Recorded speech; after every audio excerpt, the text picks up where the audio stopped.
ഈശോമിശിഹായ്ക്ക് സ്തുതിയായിരിക്കട്ടെ.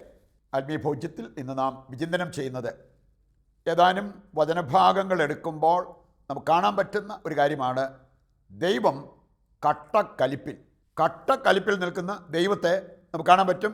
ഏതാനും വചനഭാഗങ്ങളിലൂടെ ഒന്ന് കടന്നു പോയാൽ മതി. എന്തായിരുന്നു കാരണം നമ്മൾ തിരിച്ചറിയുന്നത് നല്ലതാണ്. അതല്ലെങ്കിൽ നമ്മുടെ മുമ്പിൽ കട്ടക്കലിപ്പിൽ നിൽക്കുന്ന ദൈവത്തെ നമ്മൾ കാണേണ്ടി വരും. അതുപോലത്തെ കാരണമുണ്ടായിട്ടാണ് ദൈവം കട്ടക്കലിപ്പിൽ നിൽക്കുന്നത് എന്ന് വചനം നമ്മെ ഓർമ്മിപ്പിക്കുന്നുണ്ട്. അതുകൊണ്ട് തന്നെ നമുക്ക് പുറപ്പാട് 32:9 മുതലുള്ള വചനഭാഗം എടുക്കുമ്പോൾ പുറപ്പാട് 32-ാം അധ്യായം ഇവിടെ നമ്മൾ കാണുകയാണ്. കർത്താവ് മോശയോട് പറഞ്ഞ ചില കാര്യങ്ങൾ ഇങ്ങനെയാണ് പറഞ്ഞത്. ഇവർ ഇസ്രായേൽക്കാരെ കുറിച്ചാണ്. ദുശാഠ്യക്കാരെന്ന് ഞാൻ കണ്ടു കഴിഞ്ഞു. ഇവർ ദുശാഠ്യക്കാരാണ്, അതിനാൽ എന്നെ തടയരുത്. കർത്താവിനറിയാം മോശ വന്ന് പ്ലീഡ് ചെയ്ത് കഴിഞ്ഞാൽ പിന്നെ കർത്താവിന് മുമ്പോട്ട് പോകാൻ പറ്റത്തില്ല. നീ എന്നെ തടയരുത്. ഇവര് ദുശാഠ്യക്കാരാണെന്ന് ഞാൻ കണ്ടു കഴിഞ്ഞു. എൻ്റെ ക്രോധം ആളിക്കത്തി അവരെ നശിപ്പിക്കട്ടെ. അവർ നശിച്ചു പോട്ടെ. അതിന് തക്കവിധം എൻ്റെ ക്രോധം ആളിക്കത്തട്ടെ. ഇതാണ് കർത്താവ് പറഞ്ഞത്. ഇനി എന്താണ് ഇതിൻ്റെ കാരണം എന്നുള്ളത് ഈ അധ്യായത്തിലൂടെ കടന്നു പോകുമ്പോൾ നമുക്ക് കാണാൻ പറ്റും. ഇതായിരുന്നു കാരണം. പുറപ്പാട് 32-ാം അധ്യായത്തിൽ നമ്മൾ കാണുക, ഇസ്രായേൽക്കാർ അഹ്റോനെ പറഞ്ഞ് നിർബന്ധിച്ച് അവസാനം ഒരു കാളക്കുട്ടി ഉണ്ടാക്കി. അവരുടെ കൈവശം ഉണ്ടായിരുന്ന സ്വർണ്ണമൊക്കെ കൊണ്ട് കൊടുത്തു. ഇങ്ങനെ ഒരു കാര്യത്തിന് വാരിക്കൊടുക്കാൻ റെഡിയായിരുന്നു. എന്നിട്ട് ഒരു സ്വർണ്ണ വിഗ്രഹം, ഒരു കാളക്കുട്ടി ഉണ്ടാക്കി. അതിൻ്റെ മുമ്പിൽ അവർ നൃത്തം ചെയ്തു, അതിനെ ആരാധിച്ചു. വിഗ്രഹാരാധന. ഇനി അതിന് വലിയ മനസ്സോടെ, തീഷ്ണതയോടെ, അതുപോലെ തന്നെ എന്തും വാരിക്കൊടുക്കാൻ റെഡിയായിട്ട് മുമ്പോട്ട് വന്ന ഇസ്രായേൽ ജനം. ഇത് കണ്ടിട്ടാണ് ഇത്രയും കട്ടക്കലിപ്പിൽ ദൈവം നിന്നത്. കാരണം നിങ്ങൾ എനിക്ക് സ്വന്തമായിരിക്കും, അതിനെന്ത് ചെയ്യണം? ഞാൻ നിനക്ക് ഏകദൈവമായിരിക്കണം. വേറൊരു ദൈവത്തെ ഉണ്ടാക്കി, വിഗ്രഹമുണ്ടാക്കി അതിനെ ആരാധിച്ചാൽ ഈ ഒരു കാര്യം എങ്ങനെ നടക്കും? ആ ഒരു വ്യവസ്ഥ ലംഘിച്ചത് കൊണ്ടാണ്, കർത്താവിൻ്റെ കൽപ്പന ലംഘിച്ചത് കൊണ്ടാണ് ഇപ്രകാരം കട്ടക്കലിപ്പിൽ നിൽക്കുന്ന ഒരു ദൈവത്തെ അവർ കാണേണ്ടി വന്നത്. വേറൊരു വചനഭാഗം എസെക്കിയേൽ 9, അതിൻ്റെ ആദ്യ വചനങ്ങൾ വായിച്ചാൽ മതി. അവിടെ നമ്മൾ കാണുന്നുണ്ട്, കർത്താവ് ഓർഡർ ഇട്ടു ഇവരെല്ലാം സംഹരിക്കുക. ആകപ്പാടെ ഒരു ഒഴുകഴിവുള്ളത് നെറ്റിയിൽ അടയാളമുള്ളവർക്ക്, അവരെ മാത്രം സംഹരിക്കേണ്ട. ഞാരുടെ നെറ്റിയിൽ അടയാളമിടാനാണ് പറഞ്ഞ്, ദേശത്ത് നടമാടുന്ന മ്ലേച്ഛതകൾ കണ്ടിട്ട് കരഞ്ഞ് നിലവിളിച്ച് കരുണയ്ക്ക് വേണ്ടി പ്രാർത്ഥിക്കുന്ന ആരെങ്കിലും അവിടെ ഉണ്ടെങ്കിൽ അവരുടെ നെറ്റിയിൽ അടയാളമിടുക.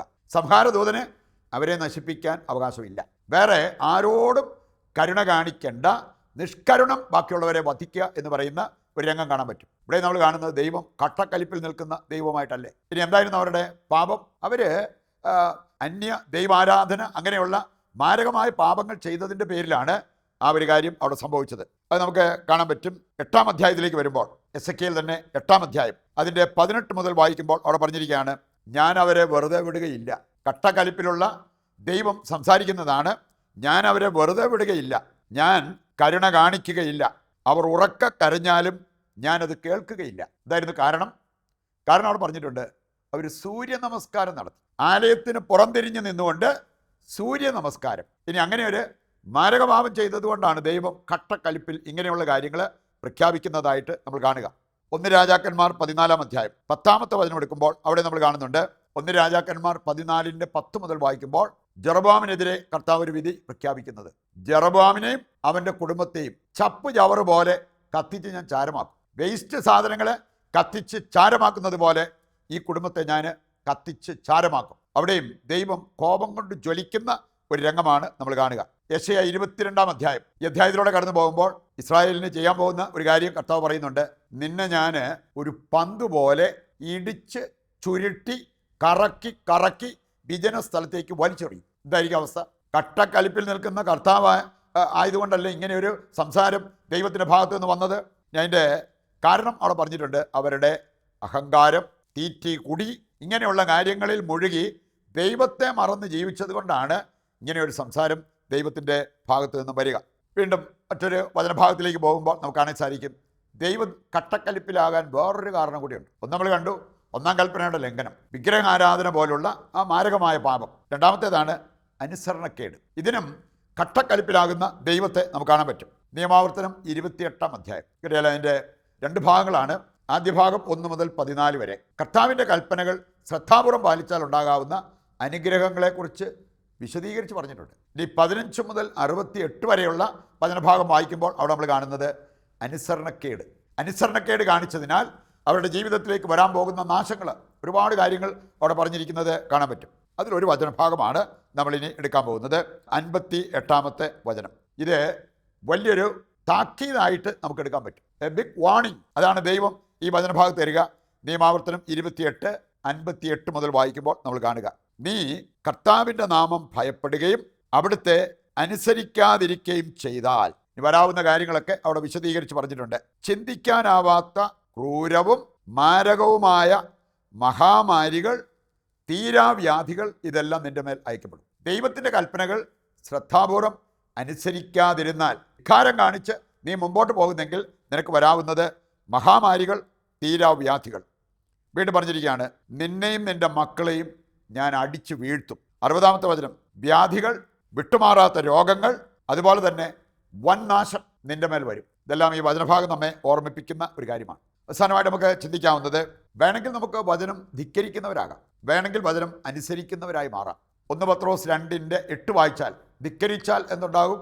കാലിടറി വീഴും.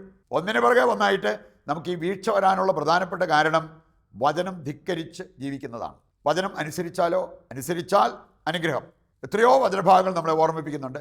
നിയമാവർത്തനം 11:27 വചനം വായിച്ചാൽ അനുസരിച്ചാൽ അനുഗ്രഹം. യെശയ്യാ 1:18 മുതൽ വായിക്കുമ്പോൾ അനുസരിച്ചാൽ അനുഗ്രഹം. അപ്പം അതുകൊണ്ട് വചനം അനുസരിക്കുന്നവരായി മാറാം. ഇനി അനുസരണം വേണമെങ്കിൽ ഭാഗികമാകാം, പൂർണ്ണമാകാം. ദൈവം ആവശ്യപ്പെടുന്നത് പൂർണ്ണമായ അനുസരണം. നമ്മൾ കാണുന്നുണ്ട് 1 സാമുവേൽ 15-ാം അധ്യായത്തിലൂടെ കടന്നു പോകുമ്പോൾ സാവൂൾ ഭാഗികമായി അനുസരിച്ചു. 3 നിർദ്ദേശം കൊടുത്തതിൽ 2.25 പാലിച്ചെന്ന് പറയാൻ പറ്റും. പക്ഷെ 4 കൽപ്പന ലംഘിച്ചു.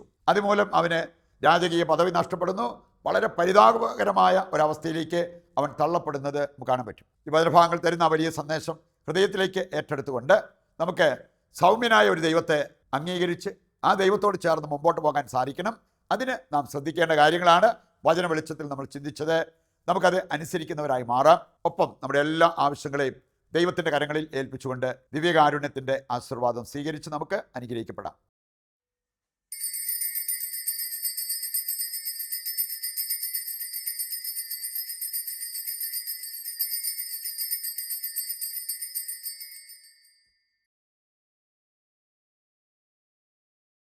പരമ ദിവ്യകാരുണ്യത്തിന് എന്നേരവും ആരാധനയും സ്തുതിയും പുകഴ്ചയും ഉണ്ടായിരിക്കട്ടെ.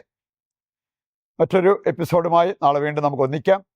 ദൈവം നിങ്ങളെ സമൃദ്ധമായി അനുഗ്രഹിക്കട്ടെ.